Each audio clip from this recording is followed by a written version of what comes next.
नमस्कार। Learn with आभास से मैं राकेश यादव आप सभी का स्वागत करता हूँ। शब्दालंकार के अंतर्गत आज हम वक्रोक्ति अलंकार के बारे में अध्ययन करेंगे। वक्रोक्ति, वक्र धन उक्ति इन दो शब्दों के मेल से या योग से बना है, जिसमें वक्र का अर्थ होता है टेढ़ा या उल्टा और उक्ति का अर्थ होता है कथन, अर्थात टेढ़े या उल्टा कथन वक्रोक्ति कहलाता है। जब प्रत्यक्ष के अतिरिक्त भिन्न, अलग, दूसरा अथवा उल्टा अर्थ निकले तो वहाँ पर वक्रोक्ति अलंकार होता है। कहने का आशय ये हुआ कि जब हम कहे कुछ और सुनने वाला उसका कुछ और अर्थ निकाले या अलग अर्थ निकाल ले अथवा उल्टा अर्थ निकाले, उसे वक्रोक्ति अलंकार कहते हैं। अब वक्रोक्ति अलंकार की परिभाषा, जब वक्ता द्वारा कहे हुए कथन का श्रोता द्वारा अलग, दूसरा अथवा उल्टा अर्थ लगाया जाए तो वहाँ पर वक्रोक्ति अलंकार होता है। एक बार फिर देखिए, जब वक्ता द्वारा कहे हुए कथन का श्रोता द्वारा अलग, दूसरा अथवा उल्टा अर्थ लगाया जाए तो वहाँ पर वक्रोक्ति अलंकार होता है। और वक्रोक्ति अलंकार की दूसरी परिभाषा है, जहाँ किसी वक्ता के उक्ति या कथन का श्रोता द्वारा या सुनने वाले के द्वारा श्लेष के कारण अथवा काकु या व्यंग के द्वारा अभीष्ट या इच्छित या कहे गए से अलग अर्थ या भिन्न अर्थ या कोई अन्य अर्थ लिया जाए या समझा जाए तो वहाँ पर वक्रोक्ति अलंकार होता है। साधारण अर्थ में अगर हम बात करें तो वक्ता के उक्ति का सुनने वाले द्वारा अलग अर्थ निकालना ही या उल्टा अर्थ लेना ही वक्रोक्ति अलंकार कहलाता है। अब हम वक्रोक्ति अलंकार के उदाहरण को देखेंगे। को तुम हो, इत आए कहाँ, घनश्याम हैं तो कितहूँ वर्षो, नहीं मनमोहन है प्रिय, फिर क्यों पकड़त पाए। प्रस्तुत उदाहरण में राधा कहती हैं कि तुम कौन हो और यहाँ क्यों आए हो। इस पर श्री कृष्ण अपना नाम कृष्ण ना बता करके घनश्याम कहते हैं और घनश्याम का अर्थ राधा कृष्ण ना लेकर के काले बादल से लेती हैं और कहती हैं कि यहाँ काले बादल का कोई काम नहीं है, जाओ कहीं और बरसो। दोबारा अपना परिचय देने के लिए श्री कृष्ण कहते हैं कि नहीं प्रिय, मैं मनमोहन हूँ, अर्थात मन को मोहने वाला कृष्ण हो। और मनमोहन कृष्ण का अर्थ ना लेकर राधा मनमोहन का अर्थ कामदेव से लेती हैं और कहती हैं कि यहाँ कामदेव का कोई अर्थ नहीं है, अर्थात कामदेव का कोई काम नहीं है और आप यहाँ से कहीं और जाएं। इस प्रकार देखते हैं कि हम यहाँ पर वक्रोक्त के माध्यम से घनश्याम के दो अर्थ हैं। घनश्याम कृष्ण है, लेकिन इसका दूसरा अर्थ राधा काले बादल से लेती है। इसी प्रकार दूसरा जो मनमोहन शब्द है, मनमोहन का अर्थ कृष्ण के लिए होता है, लेकिन राधा जो है मनमोहन का अर्थ कामदेव से समझती हैं। इस कारण से इस उदाहरण में वक्रोक्ति अलंकार है। दूसरा देखें, मारो मत जाने दो खल को, मारो मत जाने दो खल को। इसका पहला जो अर्थ है, मारो जाने मत देना, मारो जाने मत देना, लेकिन इसका दूसरा अर्थ निकलता है, समझने वाला यह समझता है कि मारो नहीं जाने दो। इस कारण से इस पंक्ति में भी वक्रोक्ति अलंकार है। और अगर हम लोग बात करते हैं वक्रोक्ति अलंकार की, तो अक्रेक अलंकार के दो भेद होते हैं, काक वक्रोक्ति अलंकार और दूसरा है श्लेष वक्रोक्ति अलंकार। और श्लेष वक्रोक्ति अलंकार के दो भेद हैं, अभंग श्लेष वक्रोक्ति अलंकार और सभंग श्लेष वक्रोक्ति अलंकार। तो सबसे पहले हम लोग काक वक्रोक्ति अलंकार के बारे में जानेंगे।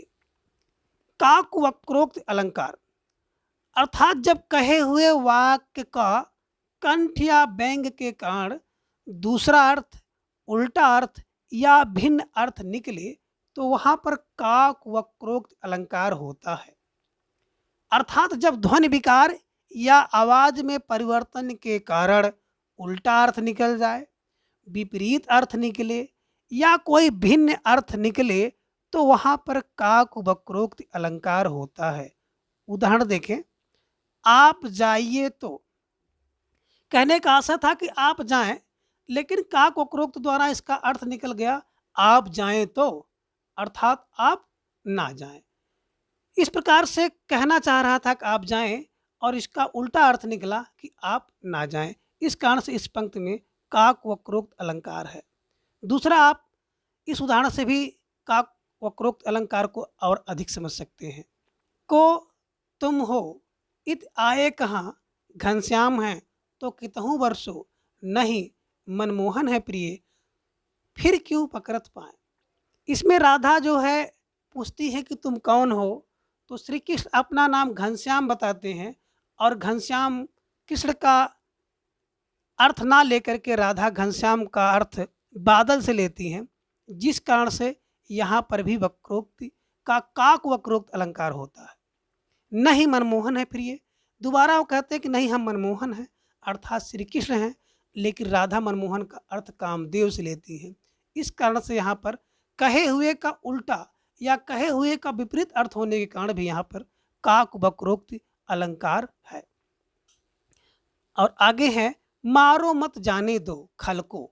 मारो मत कहने का आशय है कि मारो जाने मत देना, मारो जाने मत देना, लेकिन उसका अर्थ क्या निकला कि मारो नहीं जाने दो।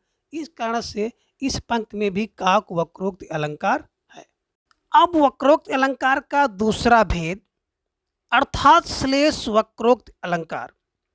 जब श्लेष या व्यंग द्वारा वक्रोक्ति हो, अर्थात उल्टा अर्थ, भिन्न अर्थ या दूसरा अर्थ निकले तो वहां पर श्लेष वक्रोक्त अलंकार होता है। कब? जब श्लेष या व्यंग के द्वारा वक्रोक्ति हो, यानी कि उल्टा अर्थ निकले, भिन्न अर्थ निकले, दूसरा अर्थ निकले या अलग अर्थ निकले तो वहां पर श्लेष वक्रोक्त अलंकार होता है। और काक में क्या होता था? कहे द्वारा सुनने में क्या होता था? उल्टा अर्थ होता था। यहाँ पर श्लेष द्वारा या व्यंग द्वारा क्या होता है? उल्टा अर्थ होगा, भिन्न अर्थ होगा, दूसरा अर्थ होगा या कोई अलग अर्थ निकलेगा तो वहां पर श्लेष वक्रोक्त अलंकार होता है। अब श्लेष वक्रोक्त अलंकार के दो भेद होते हैं। पहला है अभंग श्लेष वक्रोक्त अलंकार और दूसरा है सभंग श्लेष वक्रोक्त अलंकार। तो सबसे पहले हम अभंग श्लेष वक्रोक्त अलंकार के बारे में जानेंगे, जहां पर श्लिष्ट पदों का या शब्दों के बिना खंड किए उल्टा अर्थ, भिन्न अर्थ, अलग अर्थ या कोई अन्य अर्थ निकले तो वहां पर हम अभंग श्लेष वक्रोक्त अलंकार होता है, या उसे हम अभंग श्लेष वक्रोक्त अलंकार कहते हैं। जहां पर श्लिष्ट पद का या शब्द का बिना खंड किए, बिना टुकड़ा किए उल्टा अर्थ, भिन्न अर्थ, अलग अर्थ या कोई अन्य अर्थ निकल जाए तो वहां पर अभंग श्लेष वक्रोक्त अलंकार होता है, अर्थात श्लिष्ट पद या शब्द को खंड करना नहीं होता है। जैसे एक कबूतर देख हाथ में, पूछा अपर कहाँ है, उसने कहा अपर कैसा, उड़ गया सपर है। प्रस्तुत उदाहरण में जो जहांगीर हैं, सम्राट जहांगीर अपनी बेगम नूरजहां से कहते हैं, उनके हाथ में एक कबूतर को देखकर पूछते हैं कि एक कबूतर देख हाथ में पूछते हैं कि अपर कहाँ है, अर्थात उनके कहने का मतलब था कि दूसरा कहाँ है। और उन्होंने कहा कि अपर कैसा, अर्थात उन्होंने अपर का अर्थ ले लिया आपर, जिसके पास पर ना हो, अर्थात बिना पंख के, और उसको छोड़ दिया जिससे वह कबूतर उड़ गया, और कहा कि उस अपर कैसा अर्थात बिना पंख का कैसा उड़ गया। इसलिए यह सपर है, अर्थात बिना पंख का नहीं है।